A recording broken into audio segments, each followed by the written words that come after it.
Salut à tous et bienvenue dans un nouvel épisode de Let's Not Play, l'émission où on pose la manette et on s'intéresse au marketing d'un jeu. Et le thème du jour c'est pétage de dents à base de Shoryu et de Sonic Boom, puisqu'on va parler de Street Fighter V. Et on va tout simplement voir pourquoi la sortie du jeu a été une catastrophe. Ouais.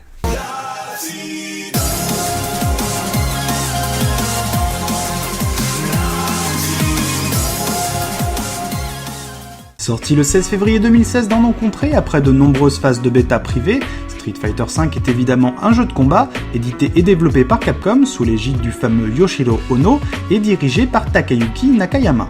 Et dès son annonce, le jeu avait l'ambition de couper court à une tradition vieille de plus de 20 ans. En effet, s'il y a bien une chose pour laquelle la série Street Fighter est connue, mis à part ses bas gros points et ses plans subtils sur les derrières de ses combattantes, c'est sa manie à sortir et ressortir différentes versions d'un même jeu, Super, Ultra, 2X, édition arcade, etc., etc. Street Fighter, c'est l'art de la suite poussé à son paroxysme. Mais pas cette fois. Non, car cette fois la volonté était de proposer un jeu qui s'installait sur la durée via un enrichissement continu de contenu, avec bien évidemment de nouveaux personnages et des skins sexy ou virils, et donc tout à fait dans la logique de ce qui se fait dans l'e-sport actuel, avec League of Legends et Hearthstone en tête. Exit donc les versions revisitées et bonjour les mises à jour régulières pour suivre le jeu et valoriser ainsi la communauté. À ceci près que Yoshiro Ono, il aime bien avoir de l'argent tout de suite. Et oui, parce que contrairement aux jeux cités précédemment, chez Capcom on n'a pas voulu sauter le pas du free-to-play, on a plutôt décidé de vendre le jeu plein pot et de compter sur les joueurs les moins acharnés pour passer de nouveau à la caisse à chaque perso ajouté au roster. Et c'est ainsi que sortit ce Street Fighter V, avec l'ambition de durer, mais de quand même prendre un peu de pognon directement. Bon là déjà tu vois qu'il y a un gros paradoxe dans la stratégie de Capcom. Parce que dans l'e-sport, tout est histoire de cercle vertueux ou vicieux.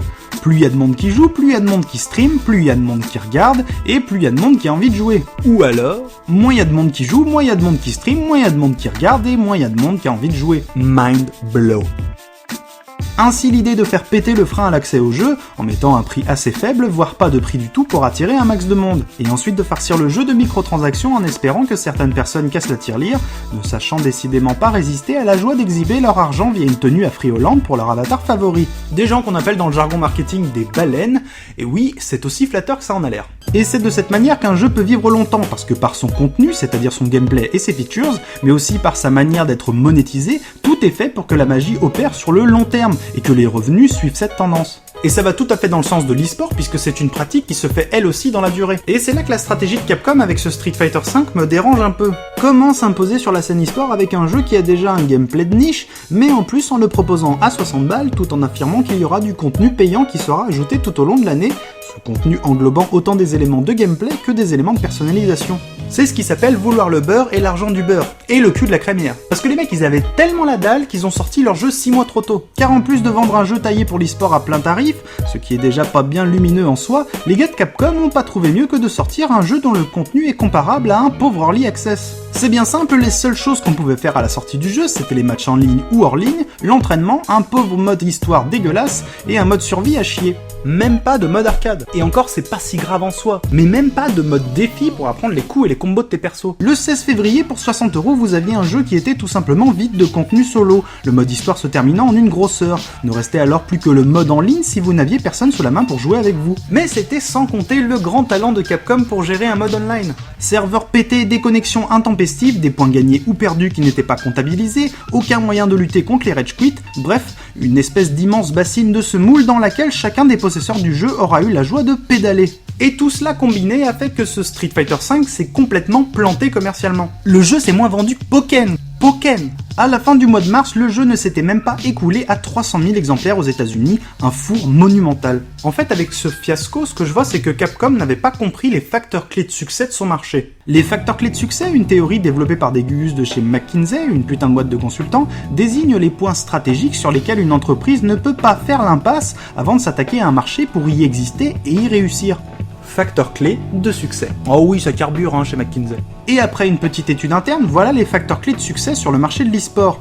D'abord, l'accessibilité financière au jeu, un mode qui permet aux néophytes d'apprendre à jouer, un mode en ligne en béton pour éviter tout problème pour l'utilisateur, une communauté active, l'organisation de tournois et événements, et enfin, un suivi technique sur le long terme. Si on prend un jeu comme Rocket League, on est tout à fait là-dedans, alors que Street Fighter V, moyen. L'échec de Capcom est d'autant plus criant quand on place son jeu face aux autres jeux multi ayant vocation à la compétition. Et en restant sur un business model assez classique, mais avec un jeu multi, Capcom n'a pas pu attirer ni les joueurs de multi, ni les amateurs d'expérience solo parce qu'ils n'ont pas compris leur marché. Et perso, je l'ai acheté le jeu, mais je le regrette. Même si, et c'est peut-être ça le pire, le jeu est super bon. Il y a un roster équilibré, le jeu est technique, mais en même temps te laisse la place pour du mind game. Franchement, c'est un bon jeu, mais pas un bon produit. Et dans Game Next Door, on vous dit souvent que les jeux ne sont pas de simples produits, mais des objets culturels. Mais pourtant, il y a des fois où les affaires de gros sous derrière ces jeux prennent le dessus sur ce qu'ils devraient offrir aux joueurs. Et l'objet culturel s'efface derrière des manigances marketing pas bien réussies. Et je dois vous avouer que même en tant que connard de marketeur, j'ai du mal à comprendre la technique du on entube les joueurs un max et on fait les canards jusqu'au prochain jeu. Alors que certains acteurs de l'industrie décident d'investir dans une relation saine avec les joueurs, comme CD Projekt ou même From Software, en leur offrant des expériences qu'ils valorisent avant tout, d'autres continuent sur cette vision court-termiste qui consiste à littéralement braquer le joueur en espérant qu'il oublie d'ici le prochain jeu. Et j'espère que ce plantage en règle chez Capcom trouvera un écho chez d'autres et qu'ils comprendront que pour valoriser l'expérience des joueurs, il faut instaurer un climat favorable à la confiance et donc à l'achat sur le long terme. Mais Super Street Fighter V, parce que oui vous allez en sortir un du coup, ce sera sans moi. Voilà, cet épisode est maintenant terminé, je vous remercie de m'avoir donné un petit peu de votre temps. Si ça vous a plu, évidemment, je vous invite à partager. J'attends aussi vos retours dans les commentaires, qu'on puisse discuter. On se retrouve bientôt pour un nouvel épisode de Game Next Door, et d'ici là, cœur sur vos manettes et vos sticks arcade.